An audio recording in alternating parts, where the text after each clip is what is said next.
Notre invité est Grégoire Rona, par ailleurs secrétaire général adjoint du comité central du RDPC. J'allais indiquer qu'il est par ailleurs ministre du Travail et de la Sécurité sociale. Excellence, bonsoir. Bonsoir, Monsieur Fango. Et merci d'être venu sur ce plateau. Je vous en prie. Alors, vous êtes aujourd'hui secrétaire général adjoint du comité central du RDPC. Je dois rappeler que vous avez été conseiller municipal à Douala en 1987, que vous avez été député à l'Assemblée nationale entre 1988 et 1992, avec notamment la fonction de rapporteur général de la Commission des finances, président du comité technique des rédactions de la Constitution, entre autres, et surtout vice-président du comité national des droits de l'homme et des libertés au cours des années 90. Et donc, ministre d'abord, délégué à la présence, chargé des relations avec les assemblées, et depuis quelques années donc, ministre du Travail et de la Sécurité sociale. Je voudrais préciser que vous êtes donc cadre du Rassemblement démocratique du peuple camerounais, le parti qui présente le candidat présent à cette élection présidentielle du 7 octobre prochain. La première question que je voudrais poser, avant peut-être de rentrer dans la présentation des autres membres du panel, c'est où en êtes-vous, vous au RDPC, avec la campagne électorale? Merci déjà de m'avoir invité et je voudrais juste corriger que je n'ai pas été au secrétariat technique de la rédaction de la Constitution. Vous avez peut-être confondu les OONA. C'était un autre OONA, un grand professeur de droit constitutionnel.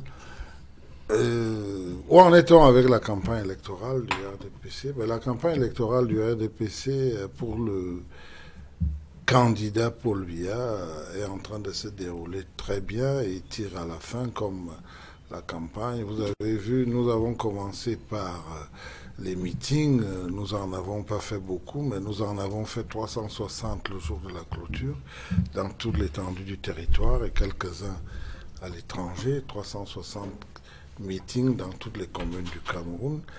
Ensuite, nous avons commencé à faire du porte-à-porte pendant quelques jours et avec l'arrivée sur le terrain du candidat lui-même samedi dernier, nous avons amorcé la phase des grands meetings qui se poursuivent et je crois que nous atteignons une bonne vitesse de croisière jusqu'à demain. Alors, et le candidat, où est-il en ce moment? Le candidat, il a été à Marois, comme vous l'avez vu. Le candidat a beaucoup communiqué à travers les réseaux sociaux, comme vous avez dû aussi le constater. Le candidat présenté par le RDPC, comme vous le savez, est président de la République, chef de l'État, chef des armées jusqu'au dernier jour. Ça signifie qu'en dehors d'être candidat à la présidentielle, il a un certain nombre de responsabilités auxquelles il doit faire face. Et il est au travail, il est au palais de l'Unité à Yaoundé, où il travaille, où il continue à vaquer à ses occupations régaliennes, et vous l'avez certainement vu ces derniers temps, lors des audiences qu'il a accordées, qui sont tout aussi importantes pour le Cameroun que sa candidature, certainement. Oui, enfin, quand je pose la question, c'est davantage pour savoir où se trouve le candidat. Oui, le candidat se trouve à l'intérieur de son parti politique qui est bien structuré, qui se déploie à travers le pays et à l'extérieur pour défendre le programme du candidat, pour essayer de remobiliser encore plus les électeurs. Donc le candidat est tout à fait présent. Oui, c'est une question sur laquelle nous allons revenir avec les autres confrères qui sont d'ailleurs invités sur le panel ce soir. Edmond Kangia, bonsoir. Bonsoir, Monsieur Fangoua. Et merci d'être venu sur ce plateau. C'est toujours avec plaisir que je reprends présent à ce plateau. Je salue chaleureusement les téléspectateurs fidèles de cette émission. Je salue également les copanélistes et bien sûr Monsieur le ministre Grégoire Rona. Merci. Merci donc Edmond d'être venu. Vous êtes journaliste et vous travaillez pour le compte de la Nouvelle Expression. Tout à fait. Alors, j'ai introduit également sur le plateau à Louis Sonana. Louis, bonsoir. Bonsoir, Duval Fangoua. Merci d'être venu. C'était un plaisir. Vous êtes journaliste et vous vous intéressez beaucoup aux questions économiques. D'ailleurs, c'est sur cet aspect-là que vous allez interroger le ministre Grégoire. Je précise simplement que vous êtes journaliste et vous travaillez pour le compte de Repère, entre autres. Bien évidemment, entre autres. Alors, Ministre Corona, peut-être avant de rentrer dans le vif du sujet, nous allons vous donner 2 minutes, peut-être pour expliquer aux téléspectateurs en regardant la caméra pourquoi le 7 octobre prochain, les Camerounais devraient voter pour le candidat du RDPC. Écoutez, c'est difficile de le faire en 2 minutes, mais si vous me donnez que 2 minutes, je vais le faire en 2 minutes. Pourquoi voter pour Paul Biya? Paul Biya, d'abord, je ne vais pas vous apprendre grand-chose sur lui parce que je pense que la plupart des téléspectateurs en âge de voter aujourd'hui connaissent Paul Biya. C'est celui-là même qui a libéré les énergies des Camerounais, qui a ramené aux Camerounais leur dignité d'homme en leur restituant la liberté de parole, la liberté d'entreprendre, la liberté d'aller et venir. C'est celui-là qui, ces 7 dernières années, parce que on se réfère d'abord aux 7 dernières années, bien que certains mettent des emphases aux 36 ans de sa magistrature suprême, mais ces dernières années, il a impulsé un certain nombre de grands projets qui véritablement posent les véritables bases d'une économie de l'avenir pour notre pays. Et c'est celui-là qui a remis l'homme dans sa dignité au centre de toutes les préoccupations de notre développement. Et l'un de ses engagements qu'il prend en sollicitant les suffrages, c'est d'améliorer les conditions de vie des Camerounais.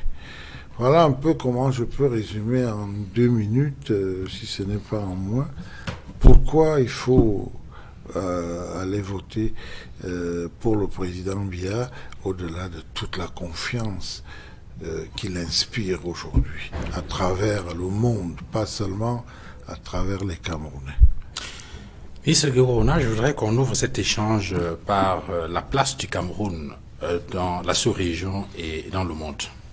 Et la première question que je vais poser, est-ce que vous avez le sentiment, au moment où ce septennat s'achève, que le Cameroun aura honoré ses engagements, aura travaillé pour garder sa place de leader dans la sous-région Afrique centrale? Oui, je répondrai oui sans hésitation, parce que je voudrais m'en référer à très peu de choses. D'ailleurs, rappelez-vous, il y a 2 ans, sans avoir tous les chiffres de l'économie à vous servir tout de suite, rappelez-vous en décembre dernier, lorsque le président a invité ses pairs à Yaoundé, ses pairs de la CEMAC, justement face à une conjoncture économique qui se faisait de plus en plus difficile, et qui leur a rappelé qu'il est bon de revoir un certain nombre de choses. Cette rencontre de décembre 2016 a été d'une importance capitale et a permis vraiment de montrer que le Cameroun a le leadership et par conséquent le président Biya, au milieu de ses pairs, veut continuer de jouer ce leadership, pas seulement d'aînés, mais appelons ça puissance, mais de puissance économique au niveau de ces pays qui forment la CEMAC. Et donc je pense que non seulement nous avons tenu notre place, mais nous continuons de la tenir. Monsieur le ministre Corona, beaucoup contestent au Cameroun la capacité à influer et à décider pour être un véritable leader dans la sous-région, que ce soit au niveau de la CEMAC comme au niveau de la CEAC. Que répondez-vous à ce reproche? Mais vous savez, on peut toujours contester, on peut toujours reprocher, mais qu'est-ce qu'ils ont comme argument? Les faits sont là, on constate quand même que aujourd'hui, qu'est-ce qu'on n'a pas dit sur les accords de partenariat économique? Mais le Cameroun y est allé, et je peux vous dire que j'ai la conviction, moi, aujourd'hui, que les autres vont suivre, parce qu'on commence à cueillir quand même les fruits des bienfaits de tout cela. Donc, On peut toujours contester. Mais quels arguments ils ont? Mais les autres pays de la CEMAC se rendent compte que le Cameroun n'aurait jamais dû y aller en solitaire. Il aurait dû se concerter avec les autres pays membres pour qu'on ait pu, au niveau de la CEMAC, avoir un consensus pour avoir un accord préférentiel. Mais vous savez qui aurait pu bénéficier à toute la sous-région. Vous savez bien qu'il y a eu des concertations. Vous savez bien que le Cameroun a insisté. Vous savez bien que les concertations ont lieu, mais devant les hésitations, devant même ce que certains ont pris pour le refus de signer pour certains pays, devant tout cela, on ne pouvait pas accepter qu'on continue d'attendre. On a quand même attendu longtemps. Donc, vous voyez, on peut toujours contester, on peut toujours accuser, mais les faits sont là, hein, nous avançons. Mais on se rend compte qu'au niveau de la préparation, on sait il y a eu la mise à niveau, il y a une opération de mise à niveau de certaines entreprises locales. Mais en même temps, avec le temps, on se rend compte qu'au niveau de la production locale, au niveau de l'économie locale, il n'y a pas une réponse. C'est-à-dire que l'économie locale est en train de subir, n'est-ce pas, cet accord de partenariat économique. Est-ce que vous ne pensez pas que le Cameroun aurait dû effectivement sensibiliser davantage les opérateurs économiques nationaux, notamment les groupes, les opérateurs économiques et tous les regroupements, hein, de ces entreprises, pour que, en y allant, on soit plus serein qu'actuellement où on subit de plus. Ben, écoutez, moi j'ai envie de vous dire que le Cameroun n'a pas voulu jouer seul. Le Cameroun aurait voulu qu'on aille tous ensemble, mais on ne peut pas indéfiniment continuer d'attendre. Donc le Cameroun y est allé. Nous avons engagé un certain nombre d'actions, et vous en avez cité vous-même, celle de la mise à niveau des entreprises. Vous savez vous-même que ce n'est pas l'État, ce n'est pas le gouvernement qui va créer des entreprises. C'est des opérateurs économiques. Mais le gouvernement met en place les conditions qui vont permettre la création de ces entreprises. Et c'est ce que le Cameroun a fait, c'est ce que le président Biya a fait. On a eu des codes, des mesures pour soutenir un certain nombre de secteurs de l'économie, mais ce n'est pas le gouvernement qui doit investir, c'est les opérateurs économiques qui doivent investir. C'est eux qui vont créer l'emploi. Ce que le gouvernement devait faire, ce que l'État camerounais devait faire, je crois qu'il l'a fait. Maintenant, il faut que les opérateurs économiques s'engagent, il faut que les opérateurs économiques créent des entreprises au regard de ces conditions qui sont très favorables aux entreprises. Peut-être qu'avant que nous ne développions le volet économique un peu après, mais on parle encore des APE. Alors, le reproche principal, c'est que à l'extérieur, je veux dire dans d'autres pays, on sait qu'actuellement le traité transatlantique est très redouté, n'est-ce pas, par certains pays comme la France, qui a peur, n'est-ce pas, d'accepter que les États-Unis, par exemple, envoient leurs marchandises sur leur marché.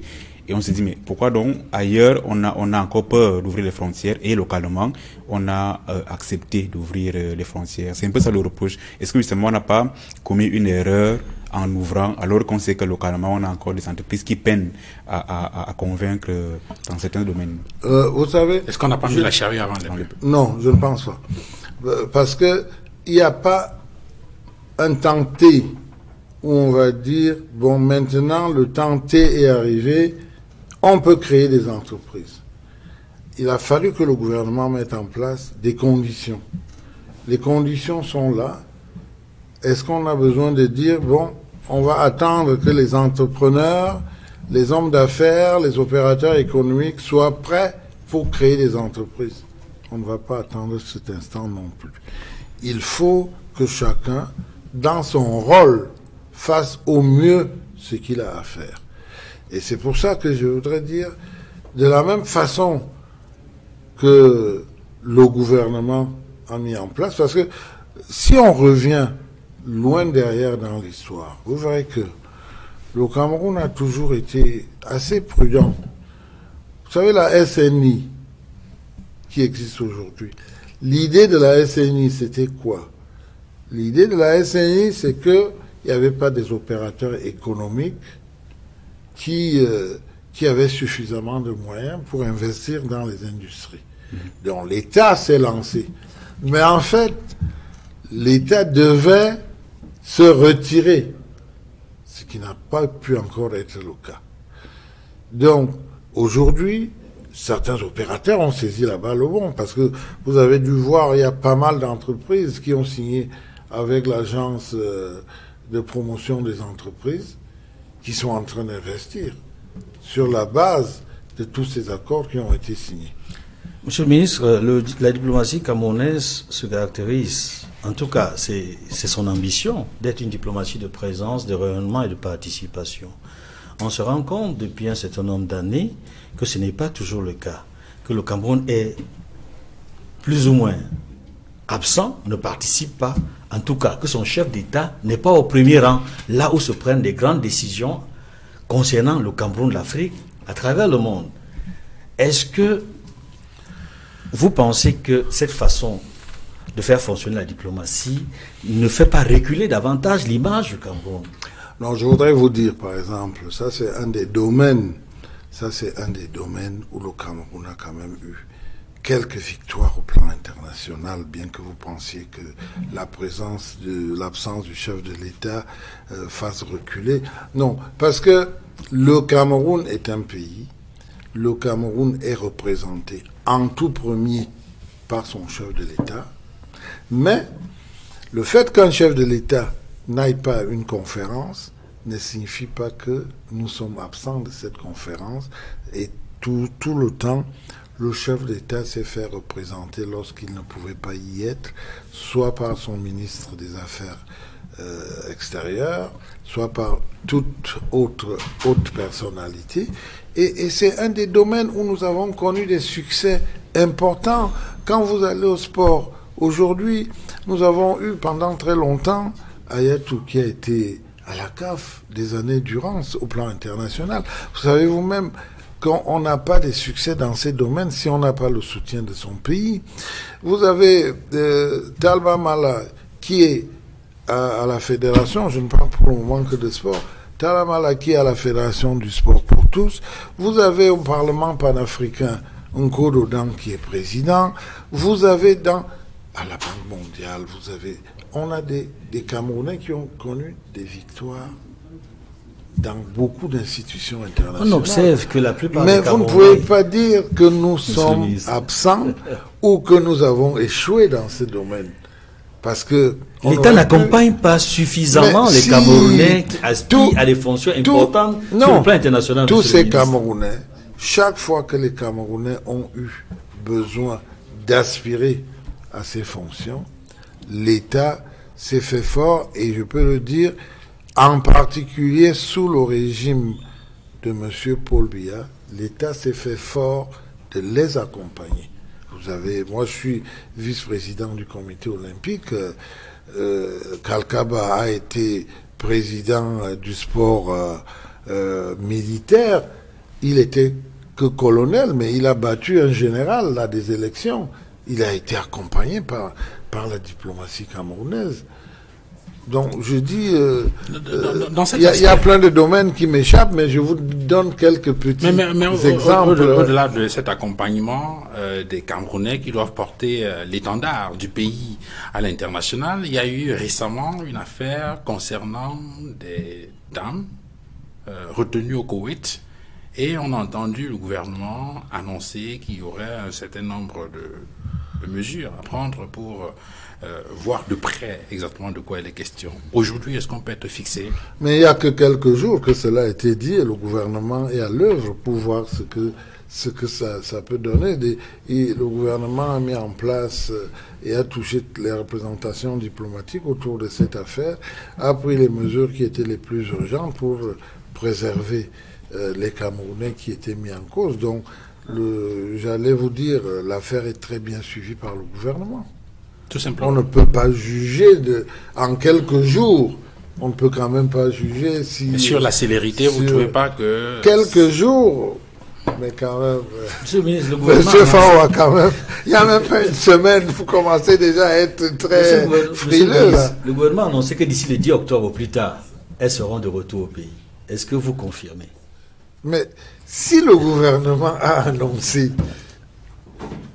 tout ministre que je suis, je ne peux que confirmer. Attendons le 10 octobre.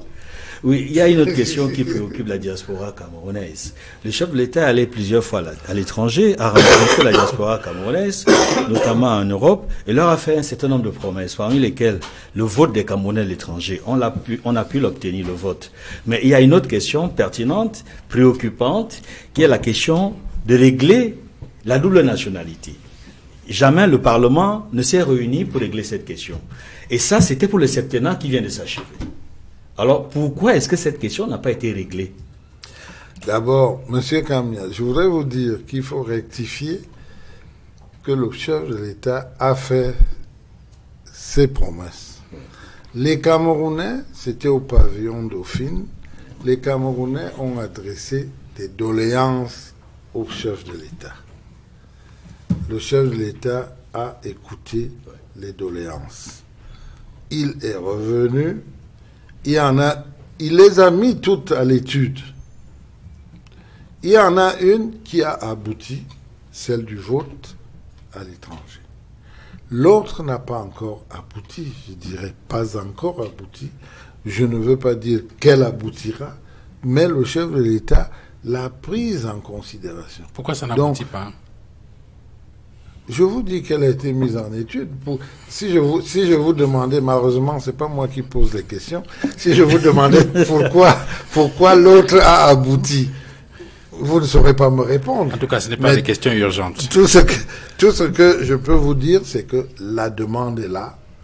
La demande a été renouvelée par les Camerounais de la diaspora et la demande est prise en compte.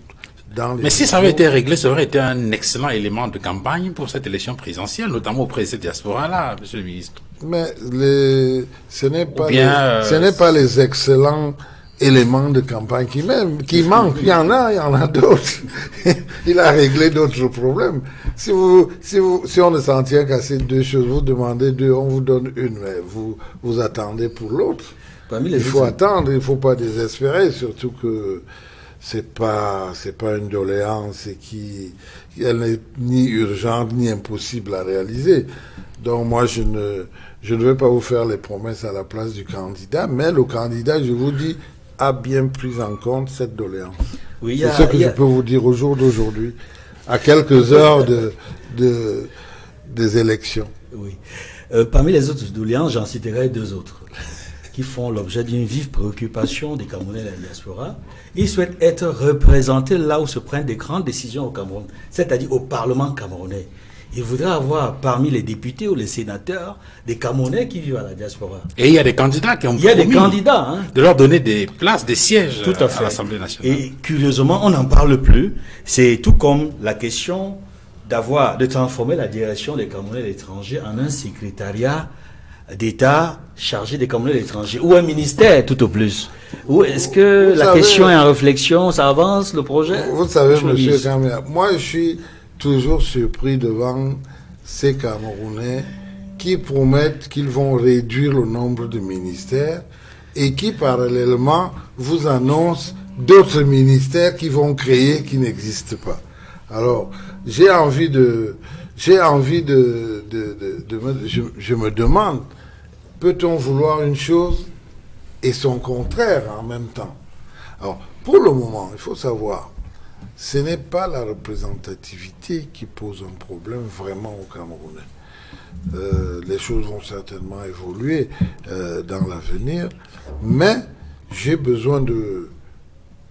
envie de vous dire, les Camerounais de l'étranger, dans la plupart des pays aujourd'hui, le président a fait un redéploiement diplomatique important.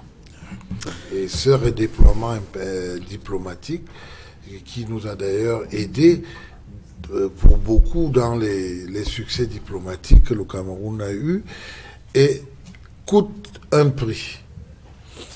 D'autre part, le ministère des Relations extérieures a une direction qui se préoccupe de ces sujets-là. Vous voyez, il y a eu déjà 2 forums de la diaspora qui se sont tenus au Cameroun, qui ont été très bien managés entre le ministre du Commerce et le ministre des Relations extérieures, qui ont d'ailleurs attiré pas mal de ressortissants camerounais de la diaspora et qui ont été une occasion pour eux de réitérer leurs soucis, et en particulier celui que vous venez d'évoquer, celui de la double nationalité. Alors, je voudrais dire, monsieur le ministre, que cette diaspora qui est venue au forum de Yaoundé n'était pas suffisamment représentative de l'ensemble des Camerounais de la diaspora. Elle n'était pas inclusive. D'ailleurs, il y a eu notre groupe de Camerounais de la diaspora qui estimait que... Vous savez comment les Camerounais sont divisés quand ils trouvent un sujet de polémique, hein. Alors, monsieur le ministre, sur la question, sur cette question, la diplomatie étant un domaine réservé, un domaine de sécurité réservé exclusivement au chef d'État, il y a un autre secteur tout aussi névralgique, intéressant ou important, qui est la question de la défense. Et à ce sujet, vous serez interrogé par Rodrigue Tchokodieu, qui nous a rejoint sur ce plateau. Rodrigue, bonsoir. Bonsoir à Duval, bonsoir à notre invité, monsieur le ministre, bonsoir à tous les téléspectateurs.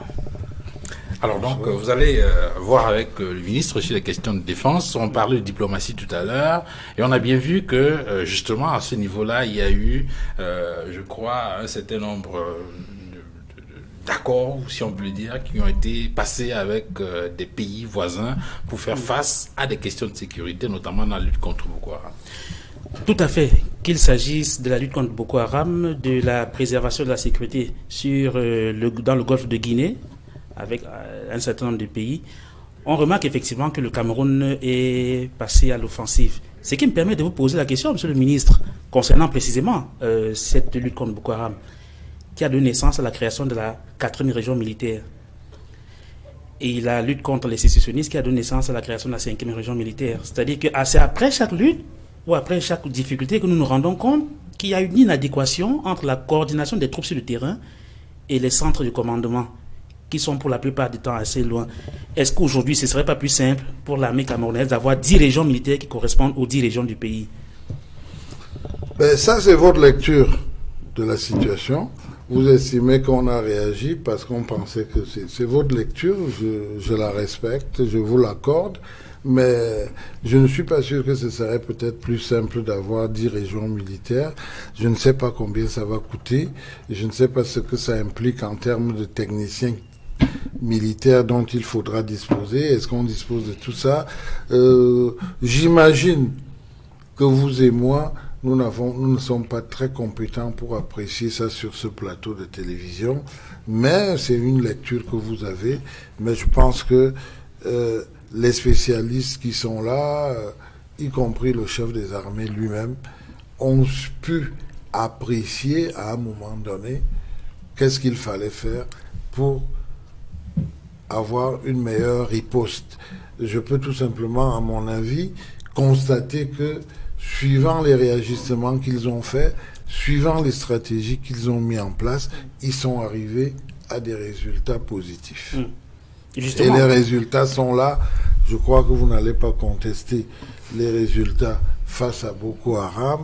Je crois que vous n'allez pas contester les résultats face à tous les autres conflits qu'on a eus. Justement, c'est vraiment précisément ces résultats-là. La 4e région militaire qui regroupe l'extrême nord, c'est-à-dire que ce n'a qu'une seule région, avec un département dans la région du nord. Donc c'est en regardant cela qu'on se dit, est-ce qu'il est possible de lutter contre la rébellion de la Séléka et autres depuis Yaoundé? Est-ce qu'il ne faudrait pas faire de Bertoua la capitale de la 6e région militaire, par exemple? Mais écoutez, moi je vous dis que je n'ai pas les compétences nécessaires, j'avoue mon incompétence à ce niveau, mais je constate que ce que le chef de l'État a fait a permis d'avoir de bons résultats. Donc j'ai tendance à vouloir vous répondre que c'est lui qui a bien agi. Alors, monsieur le ministre, on va prendre un domaine, certainement là vous aurez la compétence, toujours dans les armées, et concernant aussi la sécurité. C'est le nombre de bavures qui sont en nette augmentation dans nos forces de défense et de sécurité. Mais elles sont en augmentation par rapport à quoi? Quelle est l'unité de mesure et la progression pour dire que... C'est-à-dire que c'est pas tous les jours quand même, c'était pas chaque année, il n'était pas récurrent qu'on apprenne qu'un officier subalterne a utilisé, a retourné son arme contre ses frères d'armes ou contre sa petite amie dans la police, dans la gendarmerie et même parfois au sein des forces de l'ordre. On commence un peu à sentir cela. Non, il y a eu des bavures, ça on ne peut pas les nier, puisque l'armée en parle, la presse en parle, parfois avec beaucoup d'exagération, mais je crois qu'on ne peut pas dire qu'il y a eu une augmentation plus grande ou moins grande. Il y a eu des bavures, c'est vrai. Mais ce qui est important, à mon humble avis, qu'est-ce qu'on a fait de ceux qui ont fait des bavures? Je crois qu'on a sévi, et je crois qu'une réflexion a été menée même au sein de l'armée pour revoir certaines procédures. C'est ça qui est important, notamment en matière de formation, notamment en matière de recrutement. C'est ça qui me semble important. Et c'est tout à l'honneur du régime de n'avoir pas caché ces choses-là. Parce qu'on aurait pu aussi ne rien en savoir. Donc je crois que les choses sont vraiment en train d'évoluer vers plus de liberté, vers plus de transparence, y compris dans l'armée. Nous avons, depuis quelques années, une armée qui ne peut plus se qualifier d'être la grande muette, puisqu'elle nous communique des informations, puisqu'elle fait des conférences de presse, puisqu'on sait ce qui se passe. Je crois que c'est tout à l'honneur du candidat dont on parle aujourd'hui. Alors, une autre question qui taraude les esprits, c'est au niveau de l'efficacité, c'est défense et sécurité des forces de police. Dans la capitale Yaoundé, il y a eu énormément de crimes, qualifiés de crimes rituels, mais il ne me semble pas que non seulement ces crimes aient cessé, mais qu'on a arrêté des auteurs. Et cela, ça me pose pas aussi à un moment donné la question de la technicité de nos forces de police pour mener à bien, jusqu'à leur terme, un certain nombre d'enquêtes. Non, monsieur Chokodieu, je crois qu'il faut faire très attention parce que il y a quand même une certaine unanimité, et je pèse mes mots quand je dis ça, il y a une certaine unanimité qui reconnaît aujourd'hui que notre police, ces 5-7 dernières années, a connu une très bonne évolution dans son travail. Alors, qui est des bavures, je crois aussi qu'il faudra être tolérant. Et lorsqu'il y a eu des bavures, il y a eu répression. Je crois que le DGSN, il a eu à le dire. On ne le dit pas toujours peut-être, mais en tant que journaliste, si vous faites vos investigations, vous verrez que les sanctions tombent de plus en plus au sein des forces de l'ordre, au sein des forces de la police, et que lorsqu'il y a aussi des gens qui font des actions positives ou des actions d'éclat, ils sont récompensés. Aujourd'hui, et heureusement, on assiste de plus en plus au règne de la méritocratie, et c'est ce que nous voulons tous. Oui, alors, peut-être avant de il parlait de méritocratie, mais sauf que lorsqu'on côtoie certains éléments, ils se plaignent du manque de conformité ou alors du traitement qui n'est pas le même selon les corps. Vous avez ceux qui sont au front, il y en a qui ont des genouillers, il y en a qui n'en ont pas. Il y en a qui ont des langues de chat, c'est-à-dire leur matelas, il y en a qui n'en ont pas du tout et se plaignent très, très souvent. Est-ce que de cette année à venir, on peut penser à un changement réel de ce type de traitement? D'abord, on ne pensera pas à un changement parce qu'aujourd'hui, les gens ont leur matériel. Donc, ça va se poursuivre. C'est-à-dire que l'armée est bien équipée, la police a des bons équipements. Toutes les armées. De plus en plus. Oui, je dis bien toutes les armées, mais toutes n'ont pas le même objectif. Donc, suivant les objectifs, le président Biya donne des instructions pour que toutes les armées soient équipées chacune suivant ses objectifs. Alors, je voudrais qu'on rentre... Sur ce plan, vraiment, je voudrais vous dire que de ce que je sais, les choses se sont normalisées et elles vont continuer à rester dans les normes.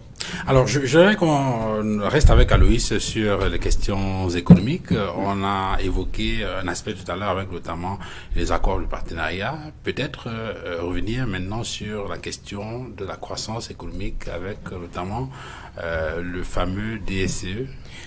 Avant même le fameux DSE, je voudrais qu'on revienne un peu sur la profession de foi du président candidat. Quelque part, il dit « Je m'engage à relever le pouvoir d'achat ».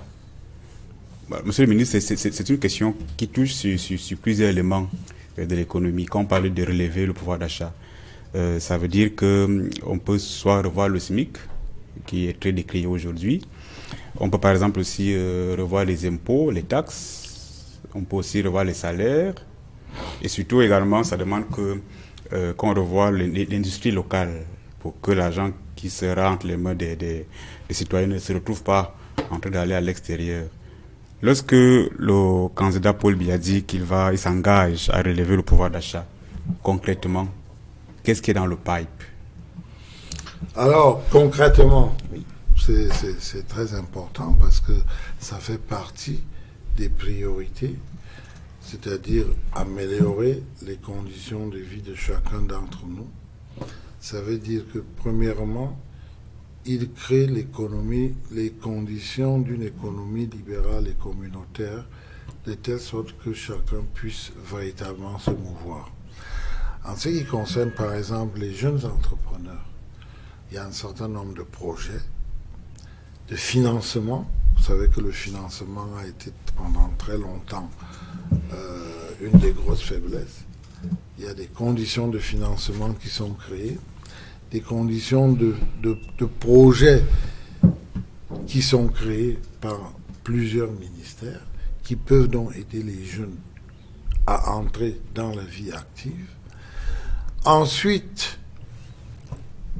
les milieux financiers sont même interpellés pour alléger les procédures, alléger les conditions de prêt, ce qui fait que le problème de financement qui est important doit être réglé. Une des conditions du développement de l'industrialisation, c'est bien l'énergie. Oui, ça c'est également un des éléments sur lesquels... Vous voyez que tous les grands barrages sont en train de se terminer. Certains sont terminés, d'autres vont être terminés dans quelques semaines ou quelques mois. Et d'autres sont en projet. Je pense à Nachtigal qui est en train de vouloir démarrer. Donc, le problème de l'énergie étant réglé, ça permet d'avoir une énergie abondante, à un moindre coût, dont on peut entrer dans l'industrialisation, qui est un des gros freins au pouvoir d'achat. Monsieur le ministre, est-ce que le pouvoir d'achat dont il est question ici ne va pas favoriser... Il ne va pas augmenter du jour au lendemain. Ah d'accord. On ne va pas dormir ce soir en ayant 100 francs dans sa poche pour se lever le lendemain matin en ayant 150 francs. Parce que justement... en dormant. Il vous souvient qu'en mai dernier, la Banque mondiale a fait un rapport dans lequel il fustige un peu le train de vie de l'État. Il parle par exemple des conseils d'administration où des gens, c'est un cadre, gagne pratiquement 600 000 par jour. Est-ce que lorsque le candidat président Paul Biya parle de revoir le pouvoir d'achat, ça veut dire que même les gagnants petits seront en mesure, même d'ici 2022, d'avoir un peu plus d'argent? Bon, d'abord, je vous accorde tout ce que vous dites sur le rapport de la Banque mondiale. Je ne voudrais pas engager une polémique là-dessus. Mais je voudrais que vous sachiez qu'il a commencé à remettre en cause tous ces perdièmes de 600 000 qu'on a vus à un moment donné. Aujourd'hui, la réglementation a déjà changé. Les conseils d'administration sont plus responsabilisés. Les lois qui ont été votées depuis 1 an, 2 ans, les conseils d'administration sont plus responsabilisés. Les directeurs généraux ne fixent plus les émoluments n'importe comment. Le Premier ministre a fixé les perdièmes à un niveau plus raisonnable. On ne doit plus venir trouver ce que vous dites là. C'est déjà en cours. C'est déjà en train d'être fait. Alors, il y a un aspect que vous avez évoqué qui m'a paru très important, c'est l'énergie. Pratiquement, pour nous qui sommes à Douala, nous savons que dans chaque entreprise aujourd'hui, le patron prévoit, ou du moins achète un groupe électrogène, parce que le courant peut à tout moment s'arrêter. Et cela a une conséquence non négligeable sur les charges de l'entreprise. Évidemment, vous avez dit qu'il y a des barrages. Est-ce que d'ici 2019, par exemple, vous pouvez rassurer aux patrons d'entreprise qu'ils auront des charges en moins relatives à Mais la charge de ce n'est pas d'ici 2019. Vous savez, Lompangar a déjà été mis en service. Ce qui fait que la régulation de la Sanaga a fait diminuer les délestages. Alors, l'usine de pied de Lompangar est en construction. Elle sera terminée l'année prochaine. On est en train de construire la ligne Mekin est terminée, le barrage est terminé, la ligne est en cours de construction. Donc, la ligne de transport d'énergie. La ligne de transport d'énergie est en cours de construction. Moi, je sors il y a 4-5 jours d'une grève de gens qui avaient arrêté les transports de construction de la ligne parce qu'ils n'avaient pas encore été dédommagés. Ça s'est arrangé, ils vont être dédommagés. Les travaux se poursuivent. Donc, c'est des problèmes dont le règlement est pratiquement assumé. Parce que l'énergie, c'est la base. C'est une nécessité. Monsieur le ministre, je m'en voudrais de ne pas vous poser cette question sur le SMIC, qui est à un taux très bas aujourd'hui, qui est l'un des plus bas dans l'Afrique centrale. Oui. Plusieurs candidats d'opposition, notamment le candidat du SDF, propose qu'on peut l'augmenter à 160 000. Celui du MRC pense qu'on peut l'augmenter à 55 000 et le faire avancer progressivement. Mais pourquoi le gouvernement garde le taux actuel? Est-ce une façon de laisser les Camerounais dans la pauvreté alors qu'il est possible de l'augmenter? Non, je vais vous expliquer. Vraiment, il faut que je vous explique, il faut que les Camerounais sachent. Vous voyez déjà l'écart. Voilà deux candidats qui, paraît-il, veulent d'ailleurs se mettre d'accord pour être dans le même gouvernement. L'un propose 55 000, l'autre propose 160 000. Sur 5 ans quand même. Mais ça doit déjà vous dire qu'il y a un problème. Alors, comment on fixe le SMIC? D'abord, c'est pas le gouvernement qui fixe le SMIC. Le SMIC, c'est le salaire minimum que le marché du travail veut garantir à un travailleur. Donc, les travailleurs s'assoient, les employeurs s'assoient, le gouvernement joue les arbitres. Les travailleurs, les employeurs montrent qu'est-ce qu'ils peuvent payer et à travers la transparence des bilans et des résultats qu'ils ont eus, on va voir si c'est vrai ou si c'est faux. Et on s'entend et le gouvernement ne fait que rendre public le résultat de cette négociation. Voilà comment ça marche. Le gouvernement n'a aucune marge de manœuvre. Le gouvernement n'a aucune marge de manœuvre. Si une entreprise dit, en fait, là, c'est un groupe d'entreprises, ne peut payer que 10 francs, comment vous faites? Ce n'est pas qu'elle veut payer 10 francs, c'est elle peut payer. Parce que pourquoi les bilans doivent être publiés? Pourquoi les entreprises doivent aujourd'hui marcher dans la transparence? Pourquoi aujourd'hui, dans toutes les sociétés sérieuses, les employés doivent être représentés dans les conseils d'administration? Vous ne vous posez pas la question. C'est parce qu'un investisseur vient investir premièrement pour gagner de l'argent. Deuxièmement, s'il gagne de l'argent, il faut que ceux qui lui permettent de gagner cet argent en profitent aussi, c'est-à-dire les travailleurs. Donc pour que cette équation soit possible, il faut que tous se mettent ensemble. Donc tous doivent se retrouver dans les conseils d'administration. Et là, on voit la politique, on voit les chiffres. Nous sommes assis pour ce SMIC, qui était à 28 000, je vous signale. Nous sommes assis. Les entreprises du secteur tertiaire, du secteur secondaire étaient disposées à payer un SMIC de 62 000 francs. Malheureusement, celles du secteur primaire dans l'agriculture avaient du mal à dépasser les 37 000. Mais comme il faut un SMIC dans le pays, on a donc fixé le SMIC, ils se sont entendus, pour que le SMIC soit fixé à 37 000. Mais moi, je peux vous garantir que vous aurez du mal à trouver une seule entreprise qui paye le SMIC à ses employés. Est-ce que ce SMIC-là n'est pas bas de votre point de vue? Attendez. Monsieur le ministre, est-ce que cela correspond à ce qu'on appelle salaire décent? Est-ce qu'il est décent de payer moins de 37 000 francs à un Camerounais? Comment Je suis en train de vous expliquer ce que c'est que le SMIC. Il ne s'agit pas de savoir si c'est décent, si c'est pas décent. Mais le sentiment qu'on a, si c'est que vous suffisant. évacuez la dimension politique de ces négociations. Si. Non. Parce que vous semblez indiquer que le gouvernement n'a pas une main mise. Il ne peut pas. Mais bien sûr, le gouvernement n'a pas un moyen d'imposer un SMIC. Non.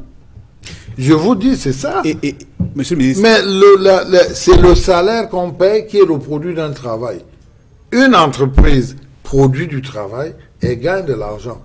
Si vous lui dites de payer 50 000 et qu'elle ne peut pas payer, vous faites quoi? Dans le cas d'espèce, est-ce que vous avez vraiment le sentiment que ces entreprises ne sont pas en mesure de payer plus que... On peut réduire peut-être les impôts sur les entreprises, monsieur le ministre, les taxes sur les sociétés. Mais c'est très facile de dire qu'on réduit les impôts. C'est très facile qu'on réduit les impôts, mais on paye les agents de l'État avec quoi après?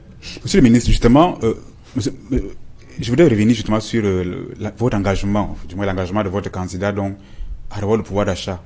Est-ce que vous pouvez dire nous exactement ce qui sera fait pour que ce pouvoir d'achat-là soit réel?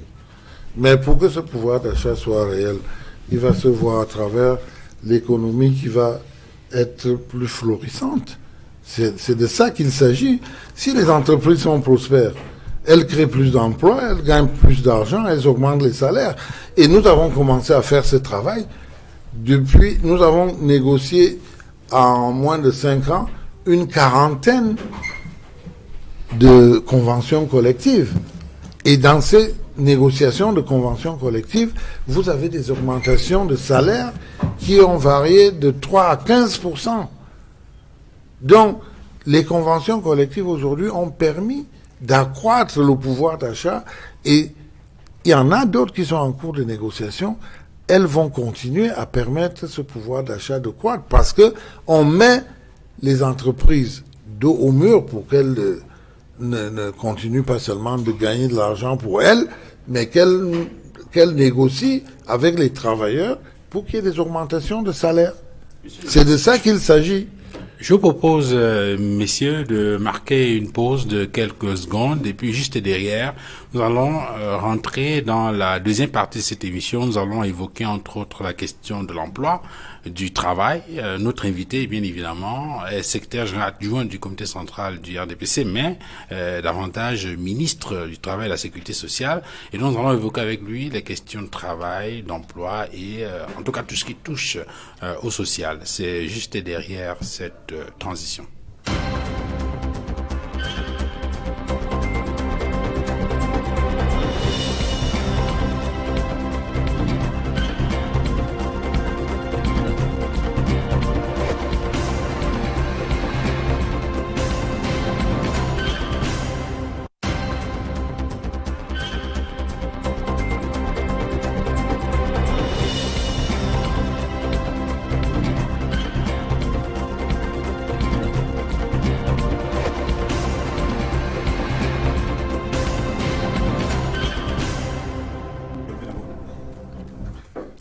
Alors, retour donc sur le plateau d'études 2018 avec notre invité Grégoire Orona, secrétaire général adjoint du comité central du RDPC, ministre du Travail et de la Sécurité sociale.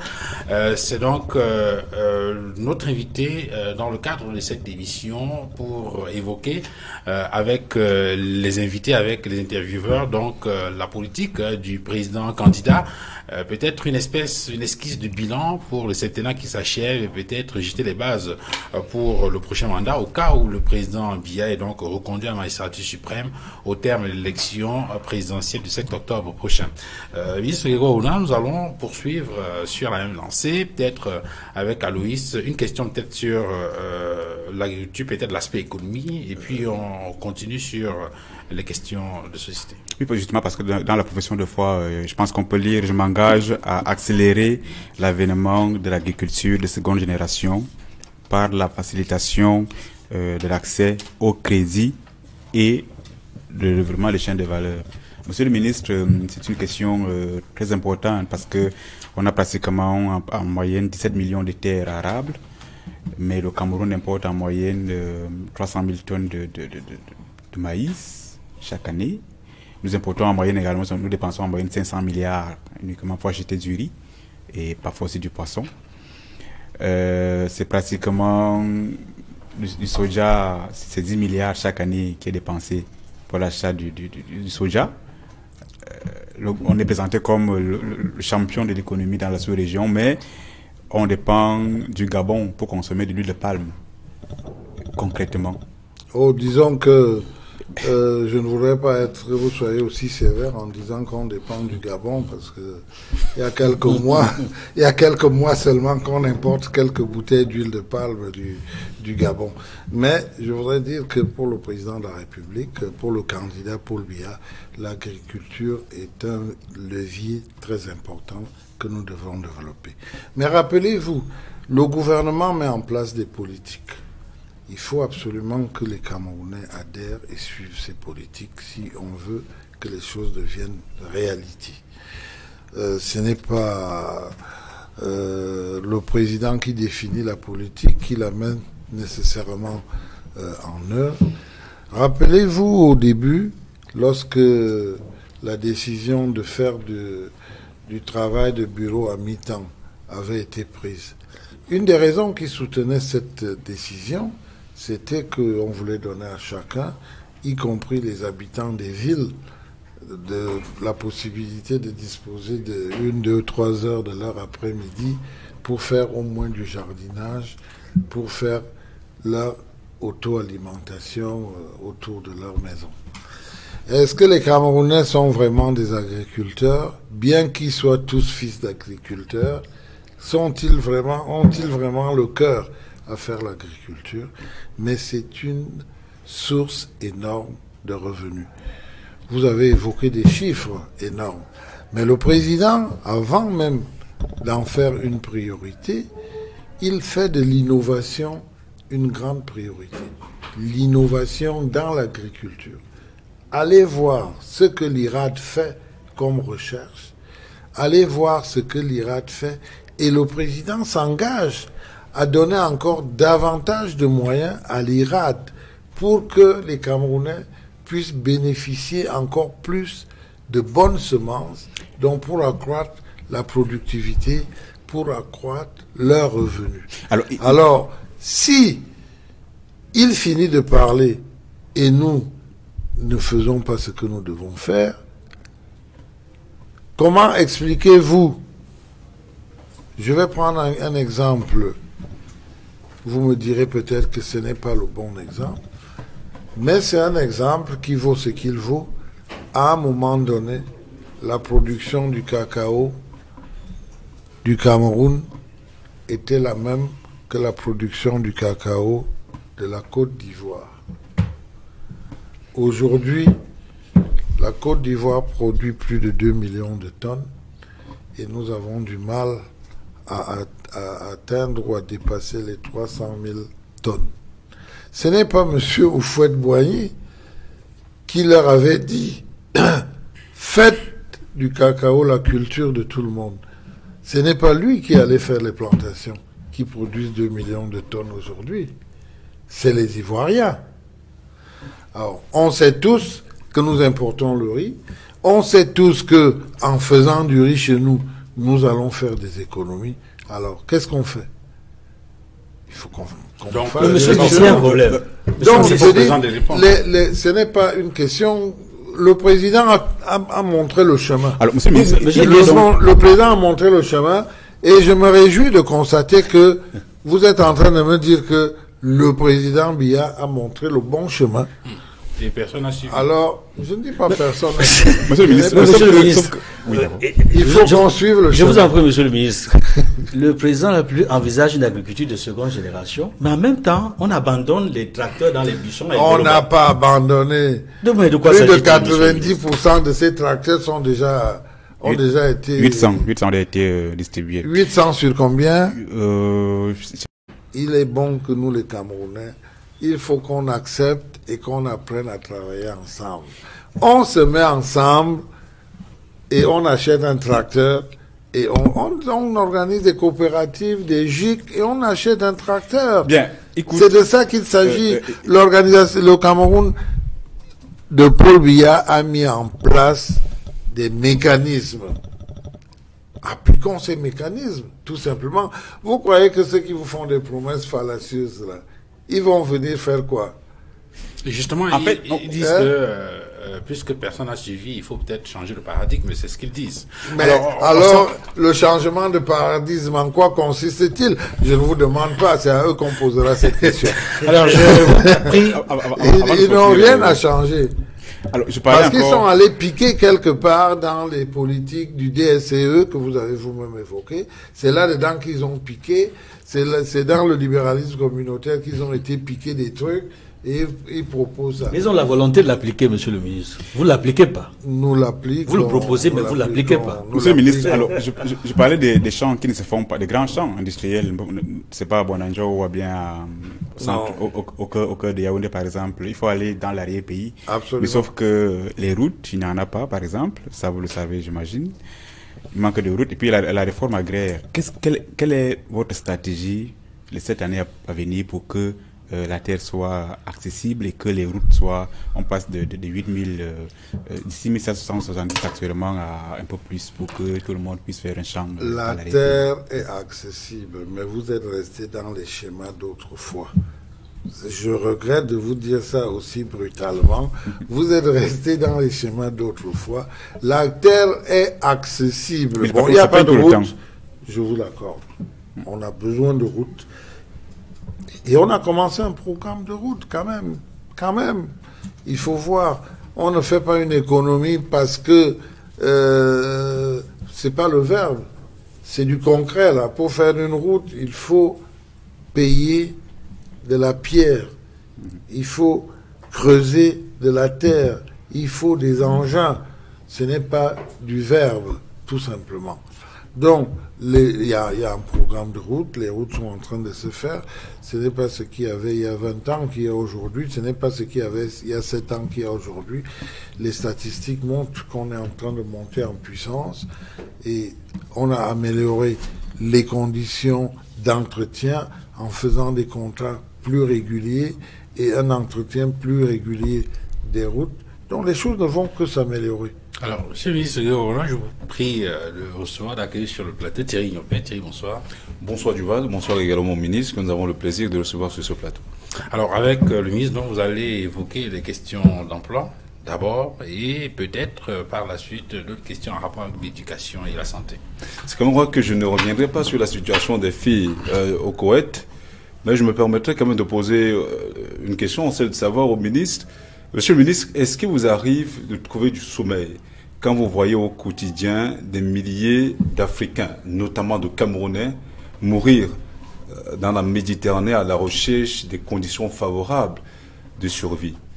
Non, moi je vais vous dire que c'est des actes très regrettables, mais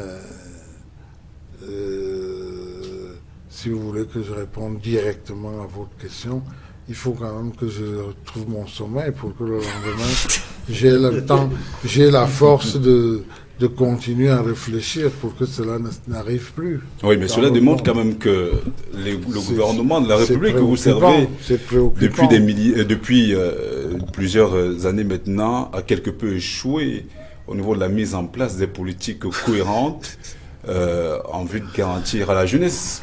Parce que, selon les statistiques, monsieur le ministre, si c'est pour clamer notre échec que vous m'avez invité, c'est très bien. vous l'avez Ce n'est pas clamé. l'objectif de Maintenant l'émission, que vous avez fini de clamer notre échec, on peut parler d'autre chose. Monsieur le ministre, selon les informations que nous Parce avons données au que niveau le jeune de homme qui l'Institut- quitte New Bell ici, ou qui quitte Japoma, il décide d'aller en Europe se noyer. C'est parce qu'il il cherche n'a des pas- conditions Il n'a pas favorables demandé au gouvernement de d'y survie, aller. monsieur hein. le ministre. Il cherche des conditions de survie. Bien sûr, monsieur le ministre. Ben écoutez, moi j'aurais aimé que vous fassiez vraiment de bonnes et des vraies enquêtes sur ces immigrés. Parce que vous n'imaginez pas l'argent que ces gens mettent pour immigrer. Et moi je condamne les parents qui donnent cet argent. Je condamne ces jeunes parce qu'avec cet argent, ils peuvent créer des entreprises. De l'emploi. Et ils peuvent créer de l'emploi. Voilà, quand on regarde justement les informations glanées au niveau de l'Institut national de la statistique, on se rend compte que 27,1% environ de jeunes diplômés ou des diplômés de l'enseignement supérieur sont dans le chômage. Ce ne sont pas quand même des informations de nature à créer la sérénité au niveau de cette couche assez sensible et vulnérable de la population camerounaise. 27%, c'est beaucoup, monsieur le ministre. Oui, c'est beaucoup, mais encore, c'est le gouvernement qui crée les emplois. Le gouvernement participe justement Alors, à la moi, création je de vous ai cet emploi dit, en- bon, vous n'étiez pas là, je vous ai dit comment le gouvernement a mis en place des politiques pour faciliter la création d'emplois aux jeunes. Mais est-ce que Je justement, il vous ne ai revient dit pas comment le gouvernement a mis en place des politiques pour même faciliter le financement de projets aux jeunes. Alors, si ces jeunes préfèrent la facilité, je dis, il y a problème. Mais monsieur le ministre, est-ce qu'il ne revient pas justement à ce gouvernement, après avoir mis en place ces politiques-là, de faire des évaluations qui permettent peut-être de réajuster les tirs? Non, il y a des évaluations sont faites. Le gouvernement est obligé de faire des évaluations sur les politiques qu'il met en place. Ces évaluations devraient permettre de faire une réorientation, par exemple, Pourquoi? puisque ça marche pas. Non, qu'est-ce qui vous dit que ça ne marche pas? Mais puisque nous sommes, monsieur le Mais ministre, vous avez plein de jeunes aujourd'hui qui ont créé des entreprises qui marchent puisque nous très sommes, monsieur bien. le ministre, vu que nous sommes à l'heure du bilan, quel est le bilan que vous pouvez faire de votre ou de ce septennat ou le septennat des grandes réalisations tout au long de ce plateau? On n'a pas suffisamment entendu, on ne nous a pas suffisamment entendu sur ce terrain-là. Quel est le bilan que vous pouvez dresser de ce septennat en termes d'emploi, en termes de recherche des perspectives nouvelles pour permettre justement aux jeunes de continuer à créer? Vous avez dit tout à l'heure que des conditions sont mises en place pour permettre justement aux jeunes de Alors, créer des emplois. vous êtes seulement allé voir qu'il y a 27% de chômeurs dans vos statistiques.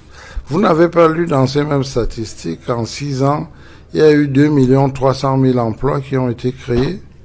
Je le Vous ministre, n'avez pas lu ce chiffre-là aussi? il y a d'autres justement qui ambitionnent créer Alors en moins de 5 ans. vous êtes sélectif dans vos chiffres, vous prenez ceux qui vous arrangent et vous laissez les autres. Il y a eu 2 300 000 emplois qui ont été créés. Qui se retrouvent où? Et alors, si vous voulez parler seulement des emplois, mais il y a eu aussi toutes les infrastructures qui ont été créées, qui sont en place. Monsieur le ministre, on retrouve ces emplois dans quel secteur exactement? Tous les secteurs confondus, c'est dans l'agriculture, c'est dans les bureaux, c'est dans l'administration, c'est des autos, c'est même des auto-emplois.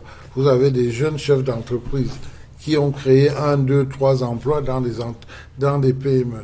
Pour arriver Il y a à Equinox, vous avez certainement fait le tour de la ville de Douala et vous avez vu le paysage assez laid de la ville de Douala, un paysage orné de plus en plus par les conducteurs de moto-taxi. Est-ce qu'on peut appeler cela emploi, monsieur le ministre? Mais je suis très surpris. Vous me parlez d'Equinox. Vous me parlez d'Equinox. Pour rester dans le secteur qui est le vôtre, regardez toutes ces entreprises de presse qui se sont créées. Elles ne sont pas viables, monsieur le ministre. Elles ne sont pas viables. Nous savons. Ah, de quoi là on où vous êtes là, vous êtes dans une entreprise qui n'est pas viable alors. parle. Ce n'est qu'une entreprise parmi tant d'autres, monsieur le ministre. N'est-ce pas? Vous tous qui êtes ici, vous êtes dans des entreprises Alors, sur qui ne cette, sont pas sur cette viables. question de la politique de N'est-ce l'emploi pas? de façon globale, monsieur le Alors ministre, qu'on vous voit tous les jours sur cette depuis question- des années, sur cette question- depuis que le président Paul Biya a redéployé les énergies, on a vu des entreprises de presse, des radios qui se créent, on a vu des télévisions qui se montent, on a vu des journaux qui se montent, qui fonctionnent tous les jours, qui apparaissent, et vous dites, elles ne sont pas fiables. En même temps, monsieur le ministre, vous êtes N'est-ce certainement pas? au courant qu'il y a certains journaux qui avaient pignon sur rue, qui ont mis la clé sur l'opération à cause justement de ces conditions. Il y en a de combien travail qui ont mis pignon sur rue? Elles sont Il y en a combien? Elles sont très Non, peu. moi je Elles sont lis très la peu presse, je vis la presse camerounaise. Vous pouvez pas m'en citer 5 qui ont mis pignon sur rue, mais ça en est créé des centaines. Alors, au-delà de la question de l'emploi, je vais Hein? dire sur le plan... Monsieur Oui le ou ministre, non? au-delà de Bon, l'aspect... c'est pas moi qui pose Non, la non, question. au-delà de l'aspect quantitatif, il y a peut-être Ouais, la l'aspect qualité. qualitatif. Oui.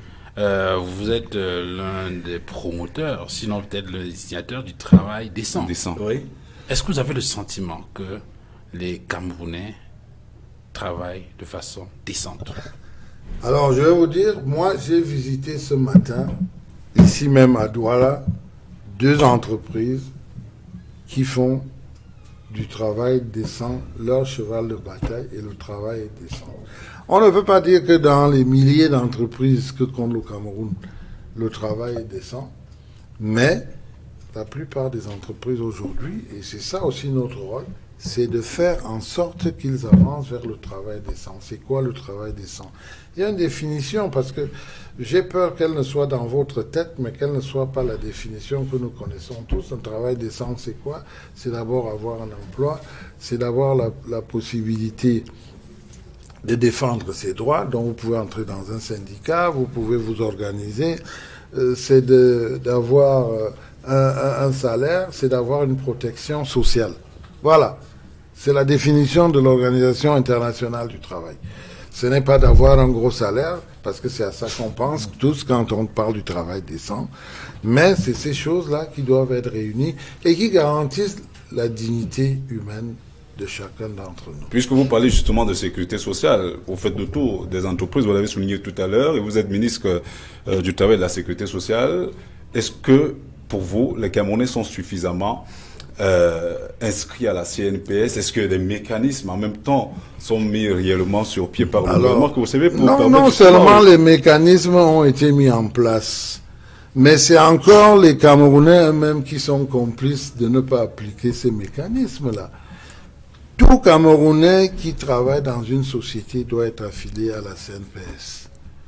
Et vous avez encore des Camerounais aujourd'hui qui travaillent, on leur retient des cotisations et l'employeur ne les reverse pas à la CNPS. Vous savez ce que la politique du président Biya a fait? Le président Biya a fait mettre un mécanisme qui vous permet aujourd'hui de dénoncer sans être connu que je travaille à tel endroit, mais mon employeur ne reverse pas les cotisations qu'il me retient. Vous savez en Mais même temps seulement, les Camerounais n'utilisent pas ces mécanismes. Monsieur le ministre, mais vous savez en même temps que le travail, il y a la politique de l'offre et de l'emploi. L'offre est assez minime, alors que la demande C'est est pour ça, exponentielle. justement, c'est pour ça qu'il faut tout faire pour préserver son emploi dans son entièreté. C'est-à-dire que si je travaille à Equinox, je dois veiller à ce que Equinox me paye mon salaire, Equinox reverse ma cotisation à la CNPS, Equinox reverse les DIP aux impôts. Je dois y veiller moi-même employé avant quelqu'un d'autre. Monsieur le ministre, Et les mécanismes ont été faits pour ça grâce à Paul Biya. Monsieur le ministre, Aujourd'hui, par exemple, une assurance volontaire a été mise en place pour que les sauveteurs, les taximans, les bayam salam puissent aller à la CNPS, souscrire leur assurance pour bénéficier d'une indemnité lorsqu'ils vont à la retraite, pour bénéficier d'une indemnité s'il y a un accident. Parce que le gars qui est sauveteur, il va à travers les rues, un jour, une voiture le cogne, il va rester 6 mois sans rien faire. Il aura un petit pécule pour pouvoir se soigner. Ou alors un capital décès le jour où il meurt. Ça a été mis en place depuis 4 ans. Et ça marche, il y a plus de 200 000 Camerounais qui sont abonnés. Alors, il y a des choses qui sont faites pour la sécurité sociale des Camerounais et des choses qui marchent. Justement, puisque nous en parlons, quand on regarde le système éducatif camerounais, on a comme l'impression que les programmes ne sont pas toujours arrimés au monde de l'emploi. Et c'est la raison pour laquelle, justement, les statisticiens ont démontré qu'il y a eu une inadéquation entre la qualité des programmes et les emplois proposés. Non, on est sorti de là. On est sorti de là avec le système LMD. Ne permet pas nécessairement on est sorti de là. De sortir totalement non seulement de là. On est sorti de là, mais il s'est créé des instituts de formation professionnelle d'enseignement supérieur. Je crois qu'un des domaines où le président Biya a vraiment libéralisé les énergies, c'est bien celui de la formation. On est quand même passé de 2 ou 3 lycées dans une ville de Douala à 1 ou 2 lycées par quartier. On est passé de 1 lycée ou 2 dans une grande ville comme Yaoundé à 1 ou 3, 4, 5 lycées par quartier. Donc, vous ne pouvez pas me dire, on est à plus de 200 instituts de formation supérieure. C'est une nette amélioration. C'est encouragé, ce monsieur le n'est ministre. pas seulement une nette amélioration, c'est une grande amélioration. Quand on sait en même temps, monsieur le ministre, qu'il y a des projets structurants qui ont été lancés, vous en citiez tout à l'heure quelques-uns, et quand on regarde justement la qualité de la main-d'œuvre, on a comme l'impression que les Camerounais ne sont pas, pour l'essentiel, assez nombreux. Ils ne sont pas assez nombreux, ça veut dire quoi? Qui ne sont pas suffisamment utilisés par ces entreprises qui gagnent justement ces marchés, les marchés de la mise en place de ces projets structurants. Non, mais posez clairement votre question. La question, de façon précise, c'est qu'il y aurait un problème au niveau de l'adéquation formation-emploi pour mettre sur le marché la main-d'œuvre nécessaire pour occuper donc ces fonctions dans ces entreprises. Parce qu'il y a des entreprises qui manquent de main-d'œuvre. Local, pas des grands projets. Oui. Non. Si, monsieur le ministre. Alors, monsieur le ministre, sur la question. Non, sur la question du travail. Sur la question du travail. D'abord, il y a une réglementation très claire. Le ministre de l'Emploi peut vous en parler de long en large. Mais ce que je sais, c'est qu'une entreprise étrangère qui s'installe a des quotas de main-d'œuvre étrangère bien précis qu'il ne peut pas dépasser. Donc, si une entreprise arrive, elle ne peut pas dire que je viens avec tout mon personnel de là où je viens, alors que les quotas ne lui permettent pas de recruter des gens qui viennent de l'étranger. Et c'est très bien réglementé et c'est observé. On parlait tout à l'heure du travail décent. Et vous, on est aujourd'hui 5 octobre et c'est la célébration de la journée mondiale des enseignants. Est-ce que vous avez le sentiment, monsieur le ministre, que ces enseignants, ces instituteurs dans les établissements primaires, notamment privés, exercent un travail qui peut être considéré comme un travail décent? Leurs conditions de travail, en se référant aux critères que vous avez évoqués, correspondent-ils au travail décent? D'abord, je vais vous annoncer qu'à l'heure où je vous parle,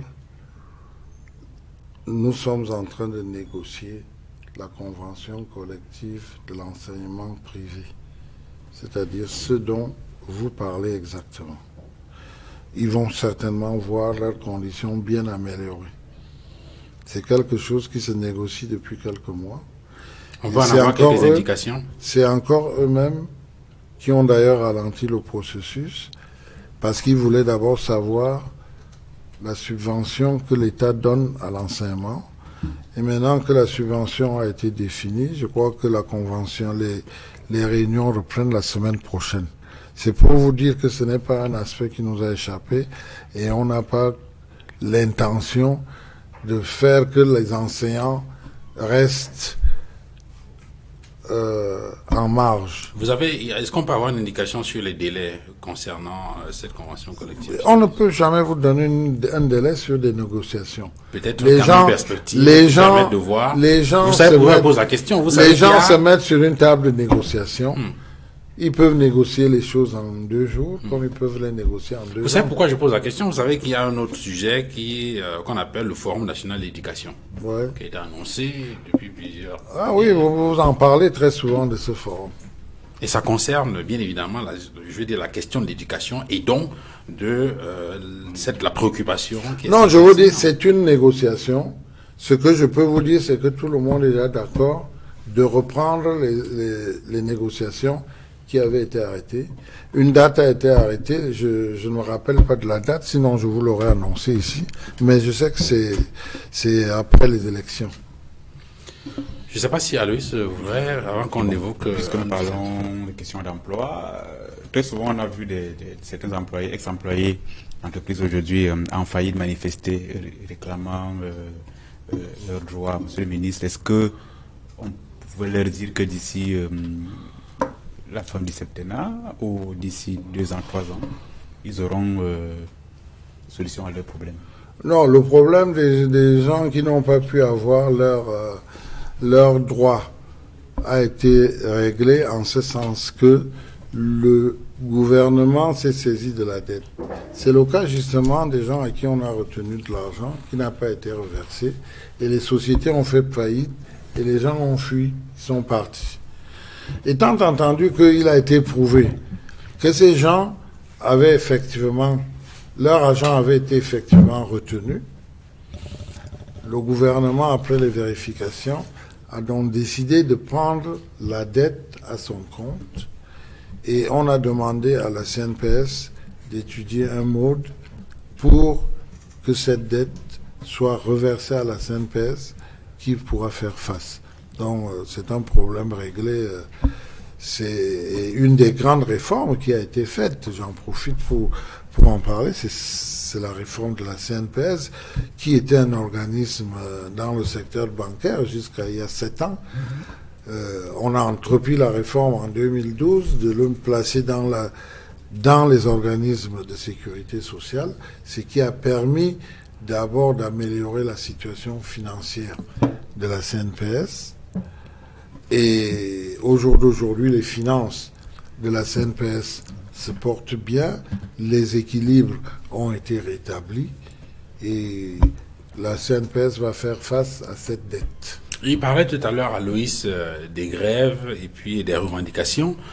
Vous avez, en indiquant tout à l'heure les critères pour le travail décent, parlé de la capacité des travailleurs à défendre leurs droits. Et très souvent, ça se fait, je crois, au sein des syndicats. Ouais. Est-ce que vous avez le sentiment, M. le ministre Gregor-Onah, que les syndicats au Cameroun sont suffisamment forts pour défendre les droits des travailleurs?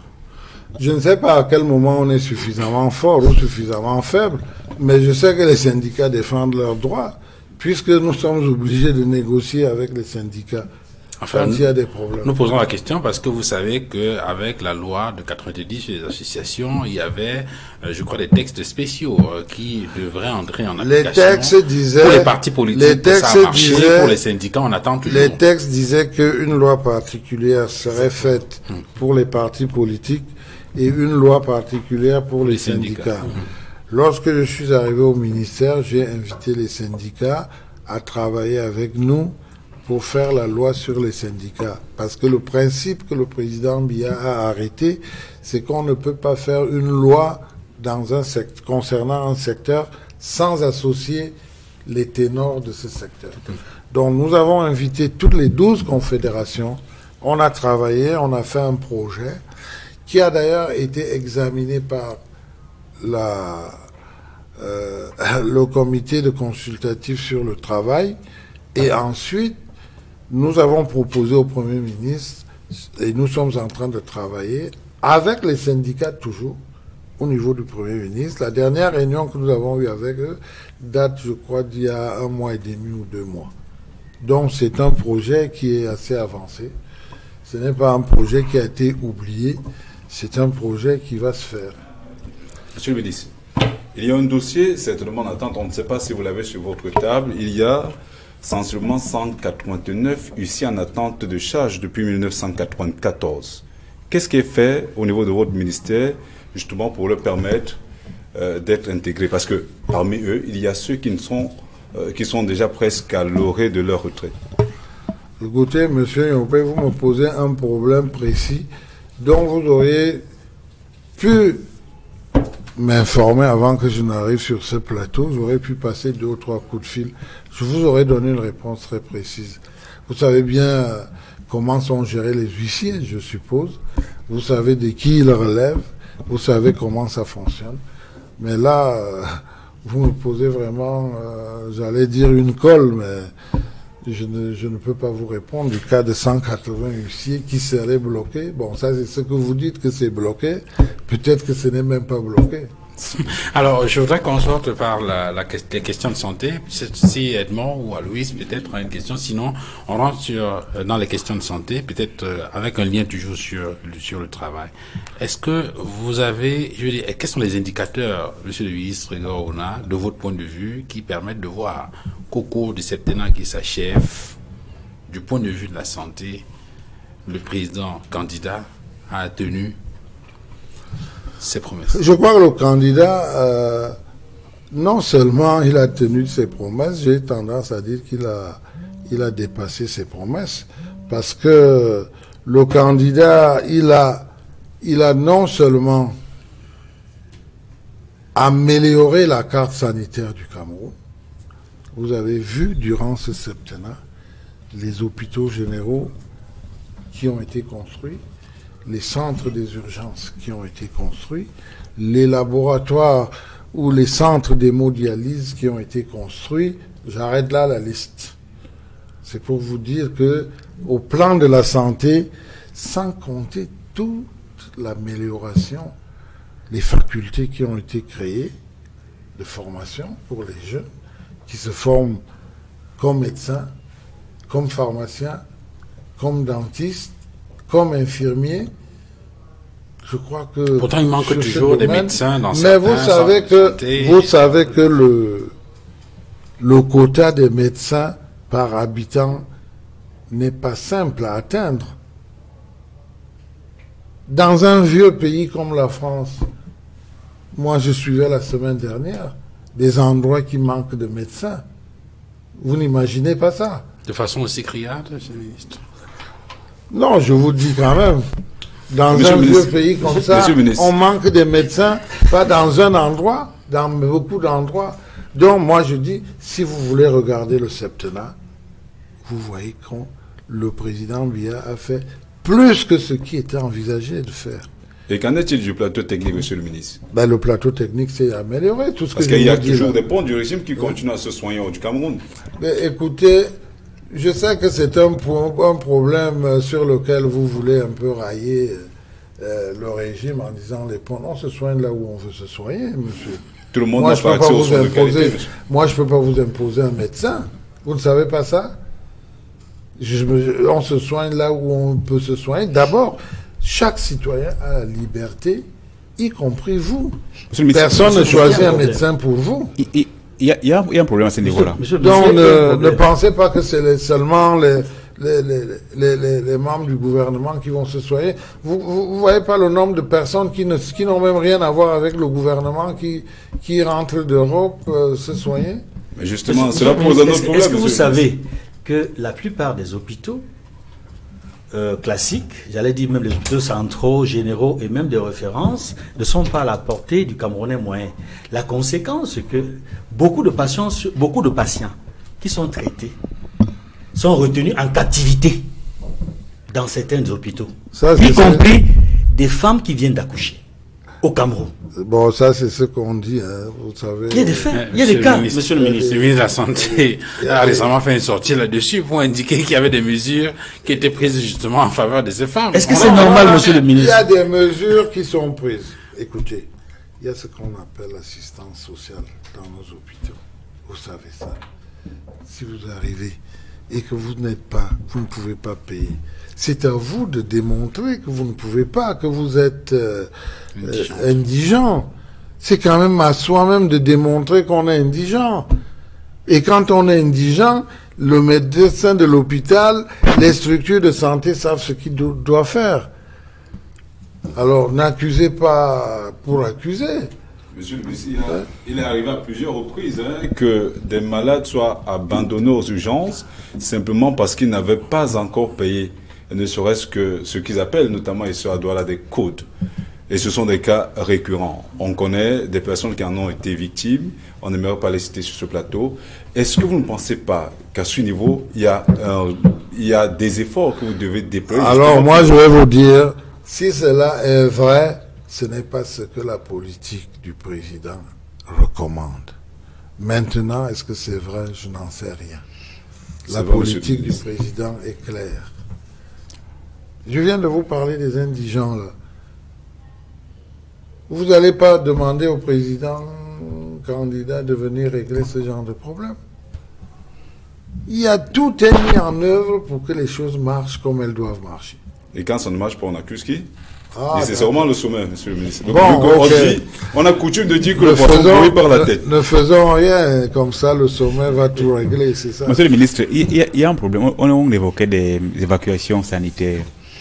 Oui, vous avez dit que chacun peut se choisir son médecin en fonction de ses moyens. Mais seulement, on constate que très souvent, ceux qui se font évacuer, c'est aux frais de l'État. C'est là où il y a problème.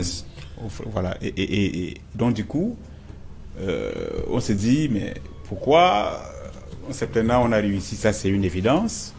On a des hôpitaux qui se sont créés à travers le pays, ça c'est très vrai. Mais pourquoi donc accepter que certains se fassent soigner à l'extérieur alors qu'on sait que localement on a développé des hôpitaux hautement compétents? Vous savez très bien que l'hôpital aujourd'hui est devenu un moyen, n'est-ce pas, de sortir des problèmes. Non. Ce qui nous renvoie au plateau technique. Vous savez, le problème n'est pas de... Vous me dites pourquoi accepter. Qui accepte? Parce que quand vous allez vous soigner, vous ne venez pas me demander la permission d'aller vous soigner. C'est une question individuelle. Les gens qui vont se soigner, ils vont se soigner. Mais ne me dites pas que c'est aux frais de l'État. Monsieur le ministre, tel que les choses... Attendez. Les évacuations sanitaires. Non, je vais pas vous laisser me faire accepter n'importe quoi. Je sais comment marchent les évacuations sanitaires. Dites-nous. Les évacuations sanitaires, un beau jour, on ne se lève pas comme ça, on est évacué sanitaire. Il y a toute une procédure. Alors, si cette procédure est mise en place, et une des choses fondamentales, c'est quand le plateau local ne peut pas faire ce qu'il doit faire. C'est une des toutes premières conditions pour qu'on vous évacue. Alors, messieurs, je voudrais qu'on sorte de cette émission par deux petits sujets en rapport avec la culture et le sport.